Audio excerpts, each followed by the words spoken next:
আপনারা বিএনপি লোকেরা মারধর করতেছেন, মারেন। প্রিয় দেশবাসী কাছে বলতে চাই, কাদেরকে ক্ষমতা জানবেন দেখেন, বিএনপি ক্ষমতা না আসছে বিএনপি লোকের পাওয়ার বেড়ে গেছে। আজকে বিএনপি লোক ক্ষমতা না পেয়ে বিএনপি মারধর শুরু করছে আমাকে।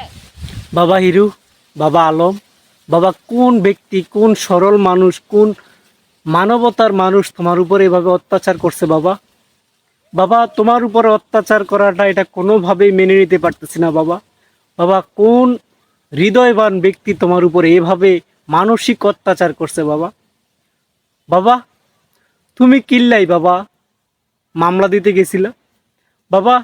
তুমি বাবা তোমারে হারুনুর রশিদ বাতের হোটেলের মালিক হাতে তোমারে বুলাই বেলায় একখানা মামলা দিছিল, তুমি সত্য কথাটা কিল্লাই বলো না বাবা?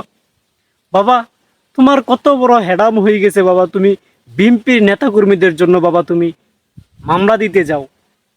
তোমার সাহস দেখে আমি বাবা বাঁচি না। এত সাহস কোত্থেকে পাও তুমি বাবা? বিগত দিনে তুমি বাংলা ইন্ডাস্ট্রির যত গান আছে সবগুলোরে তুমি দর্শন করে দিয়েছো বাবা। বাবা তারপরও তুমি এখন রাজনীতির মাঠে গেছো বাবা। প্রত্যেকটা রাজনীতির মাঠে যাওয়ার পরে প্রত্যেকটা সময় তুমি যখনই রাজনীতির মাঠে যাও বাবা, তখনই তোমার উপরে এভাবে অতর্কিত হামলা হয় বাবা। তারপরেও কি তোমার একটাবার শিক্ষা হয় না? একটাবার কি তোমার জ্ঞান হয় না যে আসলে আমারে মানুষ ভালোবাসে না? আমাকে মানুষ ভালোবাসে গানের স্টেজে, আমাকে মানুষ ভালোবাসে। তুমি বিগত দিনে কিন্তু বন্যা কবলিত মানুষদের পাশে বহুত বড় একটা ভূমিকা রাখছিলা বাবা। বাবা তুমি সেইখানে তোমাকে ভালো মানায় বাবা। বাবা তুমি এই কাজ ছাইরা, এই পথ ছাইরা বাবা কিল্লাই তুমি রাজনীতির মাঠে আইও বাবা। বাবা তোমারে আর কেমনে বুঝামু বাবা? তুমি এইগিন সারি দি বাবা, একখানা তুমি তোমার গানে মগ্ন থাকো বাবা। তুমি যে এই কয়েকদিনে কতগুলা গানের ইজ্জত নষ্ট করছো, কতগুলা সিনেমার গানকে তুমি দর্শন করছো। তুফান সিনেমার মতো এরকম হিট মুভির গান, তুমি দুষ্ট কোকিল নাচের এই গানকেও তুমি দর্শন করে দিছো বাবা। বাবা তোমাকে ফানির স্টেজেই মানায় বাবা। বাবা তোমাকে রাজনীতির স্টেজে মানায় না বাবা। বাবা তুমি কোন কারণে, কোন পাপের শাস্তি তুমি পাইতেছো বাবা? বাবা তুমি আমাদেরকে এই কোন পাপের শাস্তি দিতেছো? তুমি নিজেও শাস্তি পাইতেছো, আমাদেরকেও দিতেছো বাবা। তোমার সময়ে কি আমরা দুনিয়াতে আইসা জন্ম নিয়ে কি পাপ করে ফেলছি?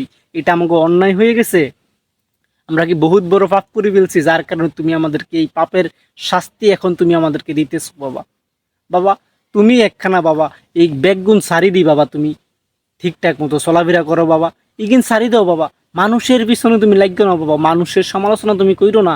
তুমি কয়েকদিনে হারুনুর রশিদ থাকা অবস্থায় তুমি একটা মাসিয়ে ভাত দিলেও বাবা তুমি মামলা করতে চলে যাইতা।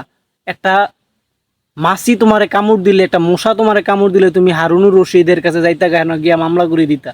বাবা তুমি এই সাহস কোত্থেকে পাও বাবা? আমার মাথায় ধরে, আমার মাথায় আসে না বাবা। বাবা তোমার বাংলা ইন্ডাস্ট্রি থেকে দূর দূর করে তালাই দিছে, তারপরও বাবা তুমি কিয়া তুমি নিজে একখানা ইন্ডাস্ট্রি খুলি বইছো। এই ইন্ডাস্ট্রিতে তোমার যত পাগল ছাগল আছে বাবা, সবগুলোরে নিয়ে তুমি মেন্টাল হসপিটাল থেকে তুমি আইনা মনে করো যে সবগুলোর দিয়ে তুমি গান বানাও। এরপরও তুমি বাবা তুমি গান বানাও, এটা তোমার কর্ম। তুমি বিনোদন দাও, এটা তোমার কর্ম। তোমাকে বিনোদন জগতে বাবা তোমাকে সুন্দর মানায় বাবা, তোমাকে কোনো রাজনীতির জগতে তোমাকে মানায় না। তুমি তাদেরকে নিয়ে পড়ে থাকো যাদেরকে নিয়ে তুমি তোমার ছোটোখাটো একটা ইন্ডাস্ট্রি তৈরি করছো, সেখানেই তুমি পড়ে থাকো। সেখানেই পড়ে থেকে তুমি কিছু একটা করো, জীবন জীবিকার পথে চলো। কিভাবে তুমি সাইডা খাইয়া দানা পানি খাইয়া তুমি বাঁচবা বাবা হিরো? বাবা এভাবে তোমাকে কেউ বুঝাবে না বাবা। নিজের খাইয়া এভাবে আর কত মানুষকে, এভাবে আর কত তোমাকে বুঝাবো বাবা? বাবা একটা বেলা তো তুমি দাওয়াত দিয়া নেও না বাবা, তারপরও তোমারে কিন্তু যথেষ্ট পরিমাণ জ্ঞান দিতাছি, যথেষ্ট পরিমাণ বুদ্ধি তোমার আমি দিতাছি বাবা। বাবা তুমি এগিন ছাড়ি দাও বাবা, তোমার আল্লাহ রাসুলের দোয়াই। কবে যে হুনি বাবা তোমার দমকান চলে গেছে, আল্লাহ আকবার। তুমি ইন্ডিয়াতে যাইয়া কলকাতা যাইয়া মনে করো যে তুমি কিছু নায়িকার লগে তুমি গান করি ফেলাইছো বাবা, কিছু নায়িকারই দেয় তুমি গান করছো, এটা ভালো লাগছে। কিন্তু তুমি যেইভাবে রাজনীতির ময়দানে তুমি রাজনীতিটাকে ধর্ষণ করার জন্য তুমি আসছো, তুমি জানো তোমার কথা বলার, তোমার সব কিছু থেকেই তোমার ইয়াটা একটু যোগ্যতাটা একটু কম, কিন্তু তারপরও তুমি বাবা যাইতেছো। তোমাকে কেউ নিতে পারতেছে না, তোমাকে কেউ সুন্দরভাবে তোমাকে কেউ গ্রহণ করতে পারতেছে না বাবা হিরো আলম। বাবা তুমি একদিন ছাড়ি দাও বাবা। বাবা আঙ্গরে একখানা মুক্তি দাও, তুমি একখানা মুক্তি পাও বাবা। বাবা আর পারতেছি না বাবা। বাবা তোমার উপর এভাবে অতর্কিত হামলা, এটা মানতে পারতেছি না। কোন দয়ালবান ব্যক্তি, কোন হৃদয়বান ব্যক্তি তোমার উপর এইভাবে অত্যাচার করছে? আল্লাহ তার মঙ্গল করুক, আল্লাহ তার শৈল শক্তি বাড়াইয়া দিক, জ্ঞান শক্তি বাড়াইয়া দিক। কোন ব্যক্তি তোমার এইভাবে হামলা করছে? খুবই কষ্ট লাগে বাবা, বুকটা হাঁটি যায় আর তোমার মিকা তাকাইলে বাবা। বাবা তুমি একখানা সব ভুলি যাও, সব ভুলি যাই, তুমি একখানা কিয়া ভালো হও, নামাজ রোজা করো, বউ বাচ্চা নিয়ে চলো। তুমি শুনলাম 2 দিন পর পর নাকি একখানা বিয়া করো। বাবা ইগিন কি তোমার বংশের নিয়ম?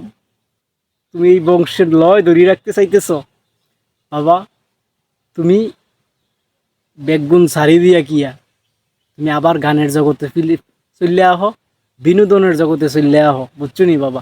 আর মানবতার ফেরিওয়ালা, মানবতার কাজ তুমি তোমার জায়গা থেকে চালিয়ে যাও। যেভাবে তুমি বিগত কয়েকদিনে বন্যা কবলিত মানুষদের পাশে গিয়ে দাঁড়িয়েছো বাবা, এটা সত্যিই খুবই গর্বের বিষয়, গর্বের বিষয়, খুব আনন্দের একটা বিষয় ছিল। তোমার সাপোর্টটা আমিও করছি বাবা। বাবা গোটা বাংলাদেশের মানুষ কিন্তু তোমাকে ভালোবাসে এই মানবতার কাজে, যখন তুমি মানুষের পাশে দাঁড়াও। কিন্তু তোমাকে রাজনীতির ময়দানে তোমাকে কেউ ভালোবাসে না বাবা। বাবা তুমি একখানা বোঝার চেষ্টা করো বাবা, একখানা বোঝার চেষ্টা করো, একখানা নিজের নিজে প্রশ্ন করো যে আসলে কি কথাটা ঠিক কি না। বাবা ইগিন ছাড়ি দাও, বুঝছো নি বাবা? আর পারতাম না বাবা, নিজের খাইয়া এত জ্ঞান দিতাম পারতাম না, এত বুঝাইতাম পারতাম না।